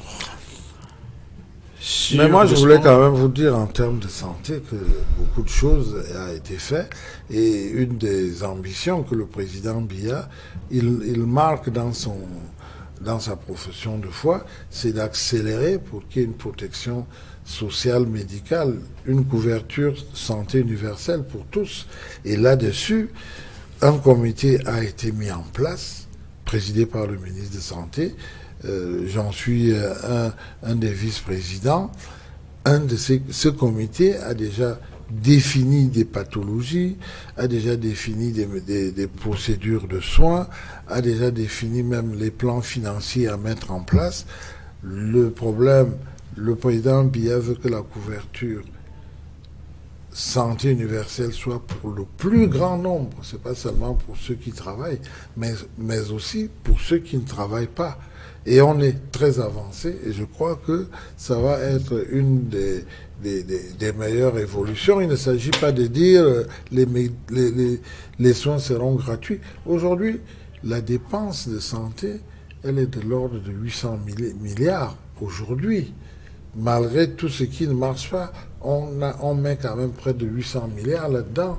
Et il va falloir, avec la couverture santé universelle, il va falloir voir comment chacun d'entre nous va participer, comment un système biométrique pourra être mis en place, parce qu'une des choses va dire, si on dit, vous payez 1000 francs, il ne s'agira pas de payer 1000 francs, et après je m'en vais soigner mon cousin, ma nièce, ma tante, mon grand-père, ma grand-mère.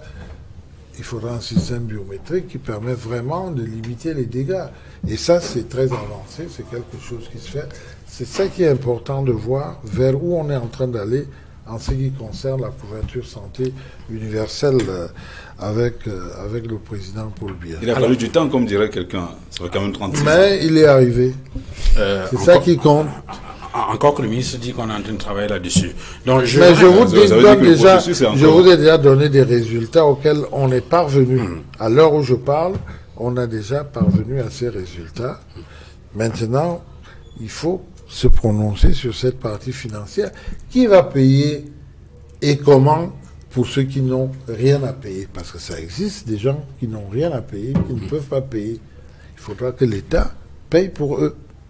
Alors, j'indiquais qu'on devrait avoir de la partie sport. Et puis, est-ce que lorsqu'on fait le bilan du septennat du candidat président aujourd'hui, on peut se satisfaire des résultats du point de vue du sport? Si je vous demandais de nous rappeler ces résultats au point de vue du sport, comme ça on saurait qu'est-ce qu'ils sont. Vous savez Ben moi je vais vous dire qu'ils sont très bons parce qu'il a rapporté, le Cameroun a remporté, il n'a peut-être pas remporté la Coupe du Monde, mais il y a été un bon nombre de fois, mais tous les autres trophées on les a eus. Et dans beaucoup d'autres disciplines, y compris dans des nouvelles disciplines, ce septennat, on a quand même accédé au volley par exemple, des féminins, on a eu la Coupe d'Afrique des Nations avec les femmes. Et on a eu beaucoup de trophées. Dans les projections que vous faites, vous dites quelles ont été les difficultés et quels vont être les leviers pour améliorer la politique sportive. Quelles ont été les difficultés? Je vais dire que oui, enfin, vous pouvez pas dire que ça a été un long fleuve tranquille. Ce n'est pas parfait, le bilan. C'est pas important. Est-ce Je vais vous dire, les difficultés n'intéressent personne. Les difficultés que nous avons eues n'intéressent personne. Il faut faire une Elles évaluation. intéressent peut-être les gens de bonne foi qui vont tenir compte que, entre-temps, on n'avait pas prévu Boko Haram. Boko Haram est arrivé. Entre-temps, on n'avait pas prévu qu'il y aurait des troubles à l'Est. C'est arrivé. Entre-temps, on n'avait pas prévu qu'il y aurait des problèmes dans le sud-ouest, le nord-ouest. Mais ça n'intéresse personne. Les gens croient que malgré toutes ces choses, ça devait rouler comme sur des roulettes. Ça n'intéresse personne parce que la politique, c'est d'abord la mauvaise foi, paraît-il, pour certains. Monsieur le ministre, le président dit dans sa profession de foi, je m'engage à renforcer le rôle du sport, de l'art, de la culture dans le rayonnement du Cameroun. Ben oui, parce qu'il se rend bien compte, comme tous les autres Camerounais, le sport a apporté beaucoup au Cameroun, sous son impulsion, je vous signale.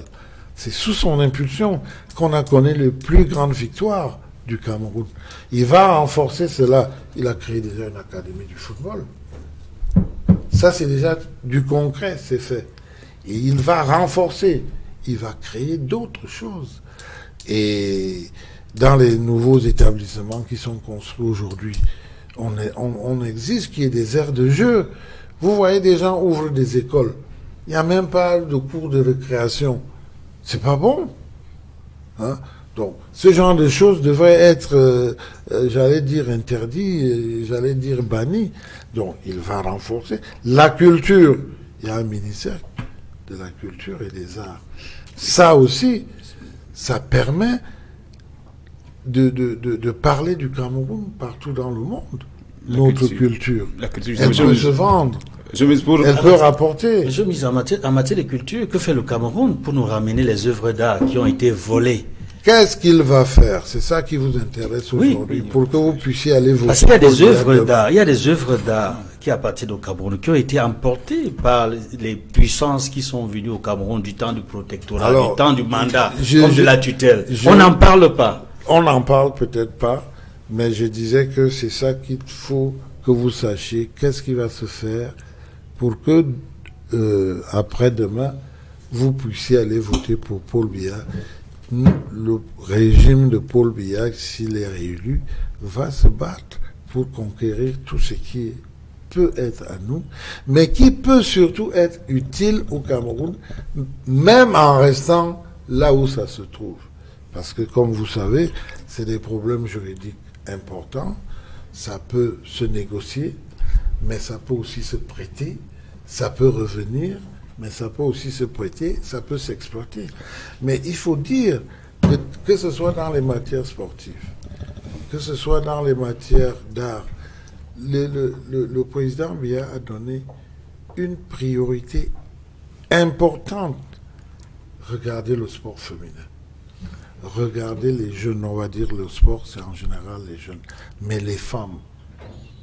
Il a dit, vous qui m'avez rappelé la profession de foi, dans sa profession de foi, il va remettre davantage les jeunes et les femmes là où ils doivent être. Vous savez, politiquement, il a été celui qui a dit, après les élections de mairie, j'ai besoin d'avoir des femmes dans les exécutifs des mairies. Nous, RDPC, on a été obligé, dans chaque exécutif de 3 personnes, vous avez au moins une femme, au moins une. Ça veut dire que les femmes se retrouvent à plus de 35% dans nos mairies. À l'Assemblée, c'était pareil. Il y a 30 femmes maires hein, sur 360, monsieur. Au Sénat, pareil. Non, il y a 30 maires Titulaire. Oui. Et elles sont toutes de quel parti? Du RDPC. Du RDPC. Et le RDPC contrôle 315 mairies. Sur 360. Sur 360. Alors, vous me direz comment nous allons perdre. Et si je dois compléter ces chiffres, je vous dirai qu'en 2011, nous étions 3 600 000 à voter Paul Biya. 3 600 000 à voter Paul Biya. Vous allez me dire comment nous allons perdre en contrôlant 315 mairies, en contrôlant plus de 70% de l'Assemblée et du Sénat. Les choses peuvent changer en tout temps. Alors, donc vous estimez que les mêmes électeurs de 2011 vont voter encore en 2018? Bon, même s'il y a eu des défections, je vous accorde. C'est ça que vous voulez dire qu'il y a eu trop de mécontents. Ça peut être possible. Même s'il y a 50% de mécontents, on restera en tête. Mais en même temps, monsieur le ministre, vous oubliez qu'il y a eu, monsieur le ministre, vous oubliez quand même qu'il y a eu 2 500 000 à peu près en termes d'abstention, en termes de voix. Abstenu, c'est énorme. Et si ces voix basculaient du côté de l'opposition, cela mettrait quand même quelque peu en difficulté le candidat du RDPC. Vous parlez de quelle opposition? De l'opposition, monsieur le ministre. Je voudrais vous rappeler que le RDPC a organisé une campagne d'inscription sur les listes électorales. Vous, les journalistes, vous nous avez d'ailleurs critiqué là-dessus. Nous avons fait une campagne d'inscription. Ensuite, nous avons fait une campagne pour récupérer les cartes d'électeurs. Et maintenant, nous menons une campagne électorale pour emmener les électeurs à aller voter. Et justement, par rapport à cette campagne, monsieur le ministre, vous êtes sans ignorer qu'il y a beaucoup de mécontents au sein de la base militante du RDPC. Beaucoup disent que beaucoup d'agents auraient été cotisés au cours de ces différentes manifestations, de ces appels de fonds, mais sur le terrain, on ne voit pas beaucoup d'agents circuler. Il y a beaucoup de présidents de section qui se plaignent, des militaires également se plaignent.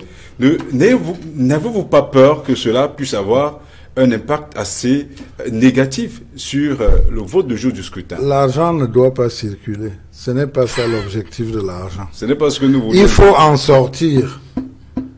Il faut sortir de la corruption. Où est donc parti cet argent, monsieur le ministre? Cet argent a servi à des choses concernant les élections.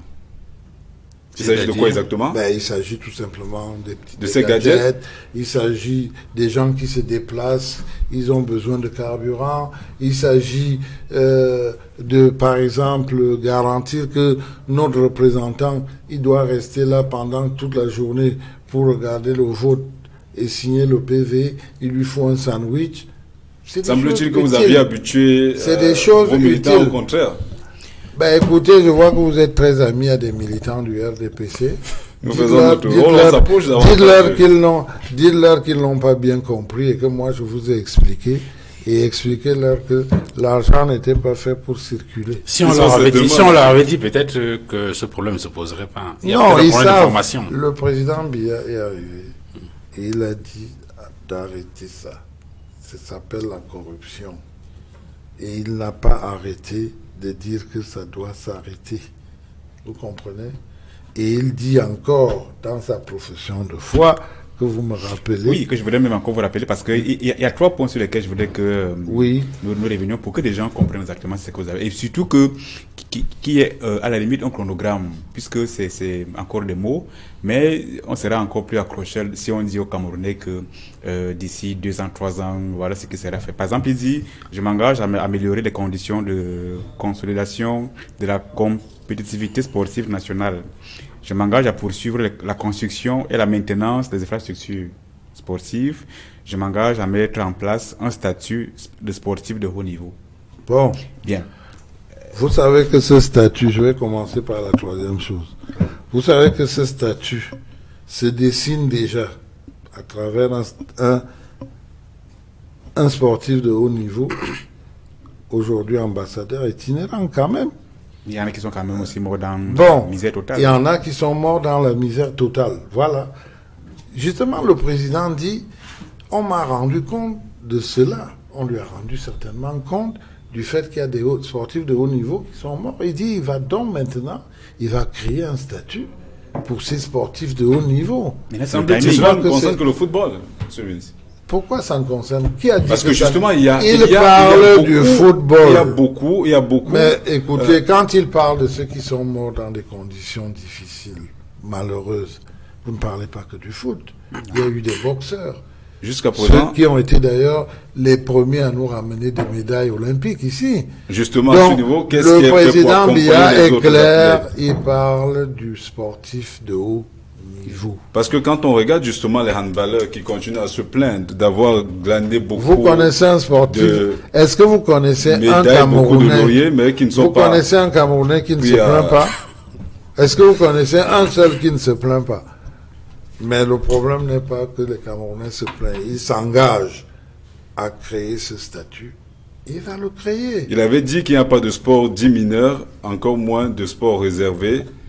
Mais quand on regarde dans la pratique, la natation, par exemple, Mais est la un pratique, sport... est-ce qu'il a déjà créé le statut? Il a déjà nommé combien de sportifs? Ça fait combien d'années que cela dure, monsieur le ministre? Ça fait déjà beaucoup. Dites-moi combien d'années c'est là que ça dure. Il y a Ça fait quelques 36 semaines, ans qu'il est là, il y a monsieur le quelques ministre. semaines qu'il a fait Ça cette fait 36 ans profession qu'il de est là. foi, hein. Il y a quelques On semaines. a quitté les grandes Je réalisations, vous dis qu'il y a grandes quelques semaines opportunités. qu'il a fait cette profession de foi. Il y a quelques semaines. Alors donnez-lui quand même quelques jours. Commencez par aller le voter. Monsieur le ministre, vous avez dit tantôt que le président Paul Biya lutte contre la corruption, mais nous avons observé ces derniers temps certains responsables du RDPC, le parti dont il est le président national, à Douala, comme dans d'autres villes du pays, rencontrer des électeurs, leur emprunter les cartes, relever des éléments d'identification de leur carte électorale contre de l'argent. Est-ce que ce n'est pas la fraude qui a commencé? Non, non, Est-ce non, que ce n'est non, pas non. une forme de marchandage électoral Non, qui a ne commencé? me faites pas accepter ça. Est-ce que vous êtes au courant, monsieur le ministre? Ne me faites pas accepter ça parce Parce que que c'est j'ai pas vu. vrai. Bon, vous avez vu, mais si vous aviez vu... Relevé. Écoutez, si vous l'avez vu, j'aurais souhaité vous voir dénoncer cela. Mais c'est pour cela que je vous en parle publiquement. Non, monsieur le mais ministre. comment vous voulez le dénoncer ici? Ça n'a aucune valeur Vous ici. n'êtes pas au courant, monsieur. C'est tout ce que vous dites ici, ce que vous voulez bien dire, mais je vous Tenez en dis... compte, monsieur le ministre. Non. Certains de Non, vos responsables sur le terrain Non. ont commencé avec le marchandage. Non, je vous ai dit, écoutez, je vous ai dit, il faut quand même garder un peu d'objectivité. Le président Biya, vous m'avez commencé par me dire que vous ne le voyez pas. Je suis en train de vous dire Nous, on a posé la question. quelle est On n'a pas dit l'organisation, qu'on le voyait pas. quelle on est pose la question. l'organisation qui est mise en place. A-t-on besoin de tricher quand on a cette organisation en place?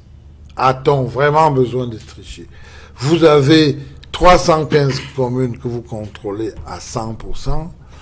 Dans les 45 communes qui restent, vous en contrôlez près du tiers, sinon un peu plus. Vous contrôlez l'Assemblée, vous contrôlez le Sénat. Non. Avez-vous besoin de tricher?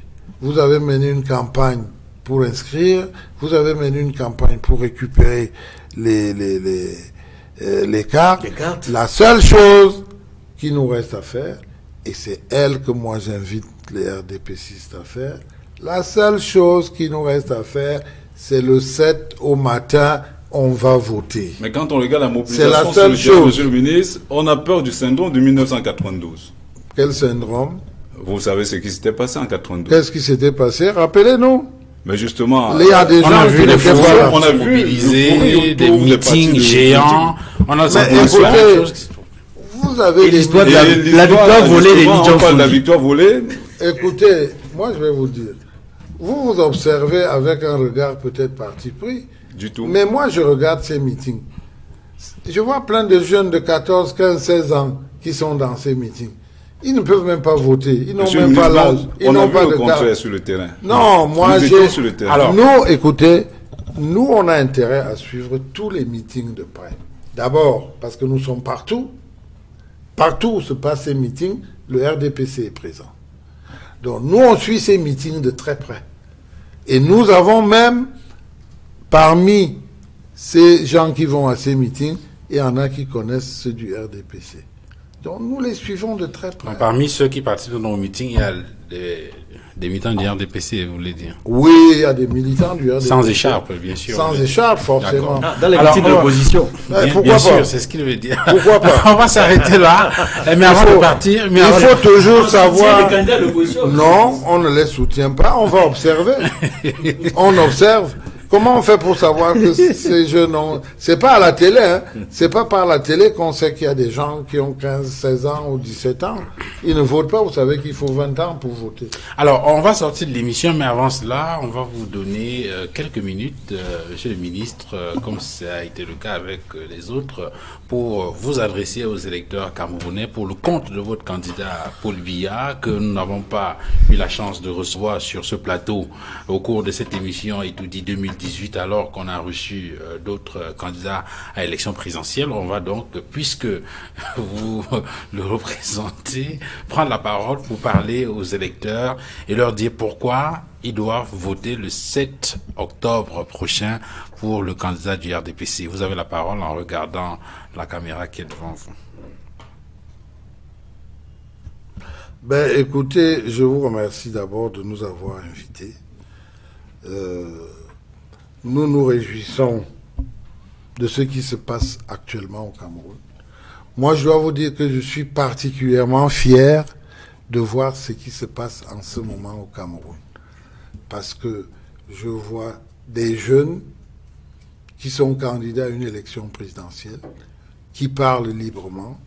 Je vois des jeunes qui font comme le président Biya a suggéré, c'est-à-dire qui osent, qui innovent. C'est ça le Cameroun de Paul Biya. C'est ça le Cameroun que Paul Biya veut demain. Et c'est ce Cameroun-là qui fait même à la limite, qui fait rêver. Et je crois que nous voyons, nous, un candidat qui ne milite pas pour des intérêts égoïstes, mais qui milite pour une cause. Et la cause, pour lui, c'est le Cameroun unifié. La véritable cause pour laquelle le président Biya va se battre, c'est ce Cameroun unifié. Et nous apprenons à travers sa politique dans le libéralisme communautaire que nous devons nous laisser projeter vers une économie numérique qui va rendre le Cameroun encore plus prospère, vers un développement important de la démocratie locale, vers le travail décent. Et c'est cette société politique, une société libérale, c'est vers cette société que le président Biya nous invite.